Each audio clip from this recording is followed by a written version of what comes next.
예, 안녕하십니까.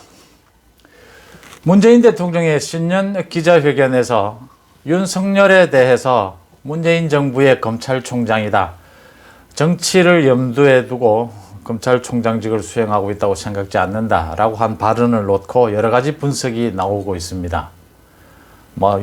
문재인 정부가 항복을 한 것이냐, 이제 껴안기에 나선 것이냐, 아니면 경고를 주면서 뭔가 또 노림수가 있는 게 아니냐, 여러 가지 분석들인데, 저는 기자회견 다음에 유튜브에서도 제가 말씀을 드렸지만 정확하게 정치적 고사작전으로 나섰다라고 봅니다.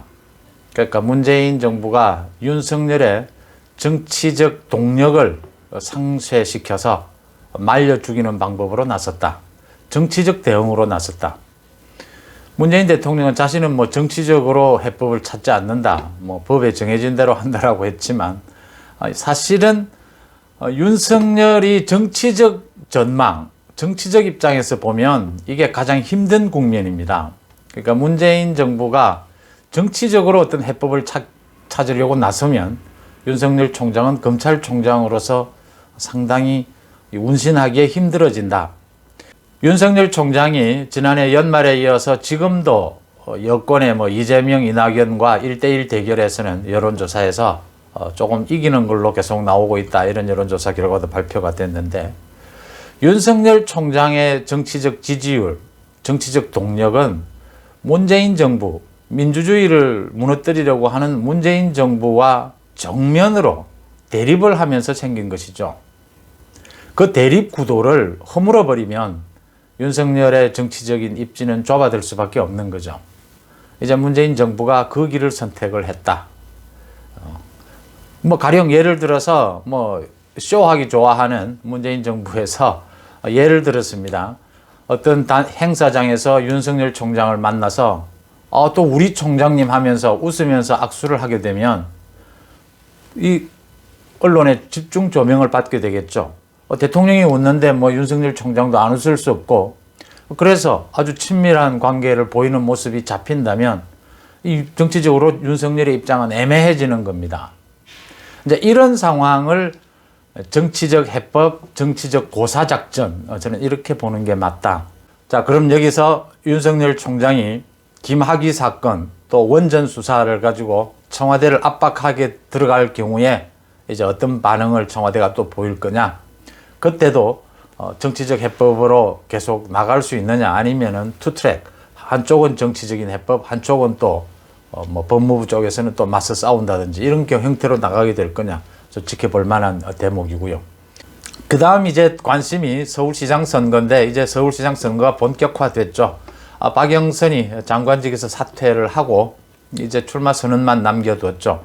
그러면 여권에서는 박영선과 박주민이 불출마 선언을 했으니까 박영선과 우상호의 대결인데, 박영선, 우상호 모두 친문 적자는 아닙니다. 우상호가 그래도 조금 더 친문에 가깝고 박영선은 좀 더 먼 상황이죠. 근데 이제 문재인 정부에 또 장관을 지냈으니까 또 얘기가 조금 달라지는 부분인데, 이미 친문 핵심들은 박영선으로 정리를 했지 않느냐라는 이런 분위기가 감지가 됩니다. 박영선은 그걸 노려서 최대한 출마 선언을 늦춰온 것이고, 이제 앞으로 박영선에 대한 검증이 남아있는데, 박영선이 여론조사로 보나 친문의 움직임으로 보나 박영선이 아마 여권의 서울시장 후보로 나설 것 같다, 이렇게 보입니다. 박영선이 나설 경우에 이제 친문의 지지를 박영선이 이끌어낸다라는 건데, 박영선이 나설 경우에 이제 야권은 어떻게 되느냐? 야권은 제일 중요한 게 단일화인데, 어제 안철수 대표가 이제 국민의힘의 문을 열고 개방형 원샷 경선을 하자, 그러면 참여하겠다. 국민의힘에서 이 경선을 컨트롤해도 좋다, 참석하겠다라고 했는데, 당장 김종인 위원장이 무슨 뚱딴지 같은 소리냐, 필요 없다. 국민의힘 후보 뽑는데 우리는 치중한다. 안철수와는 선을 그어버렸죠.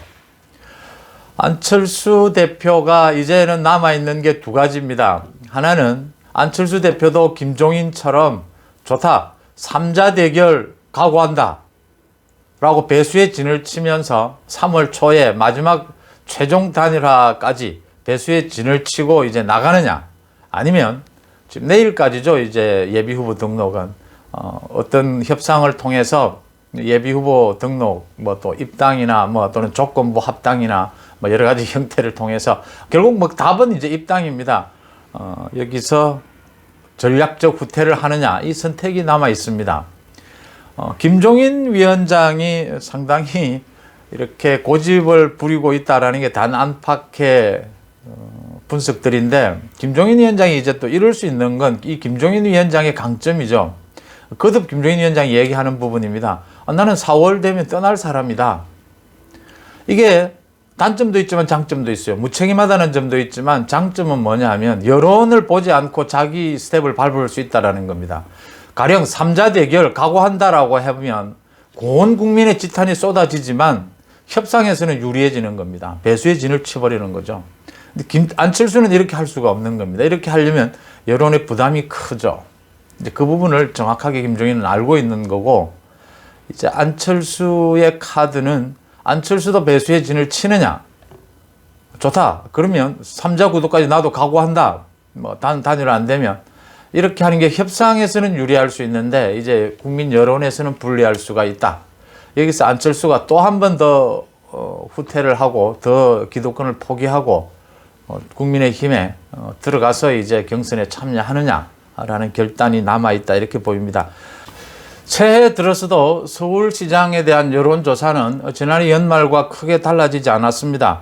서울시장 보선에서 야당 후보의 당선을 원한다가 58%, 한국갤럽조사였죠. 지난 5일과 7일 그 사이에. 여당 당선을 위해 원한다는 34%, 20%가 넘게 야당 후보의 당선을 원합니다.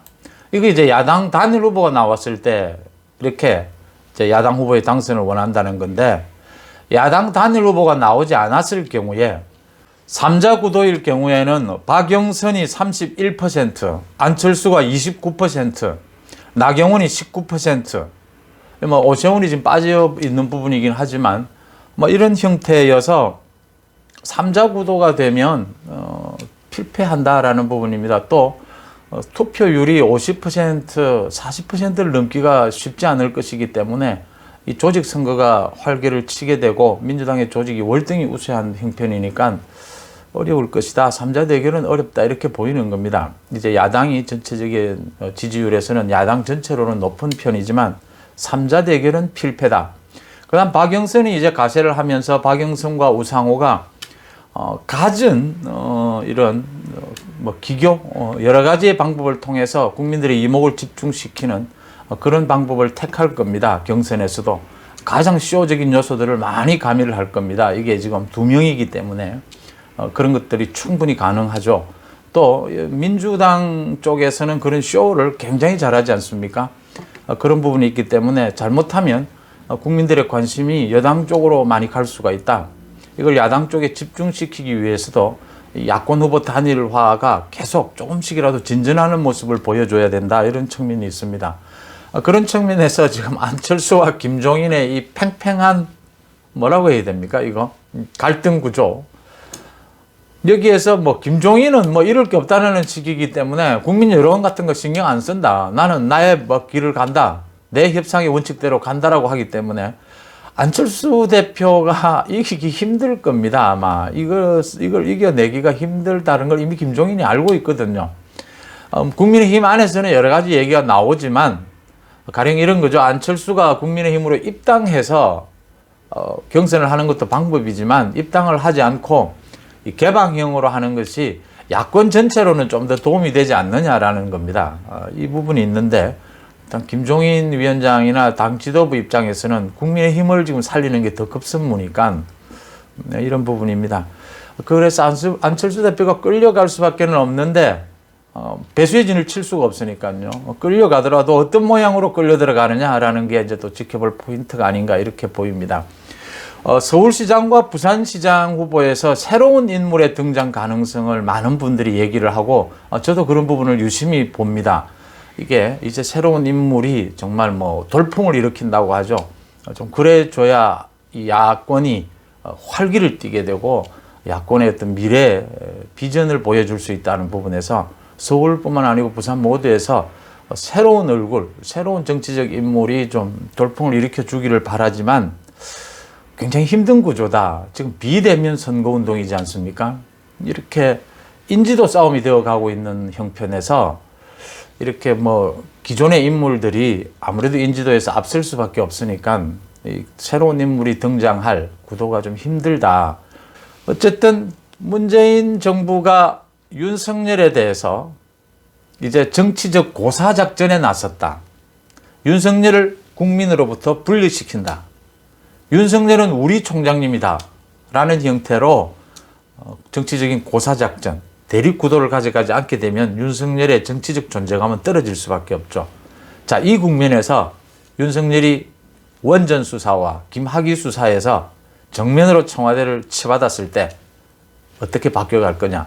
참 지켜볼 만한 대목이고요.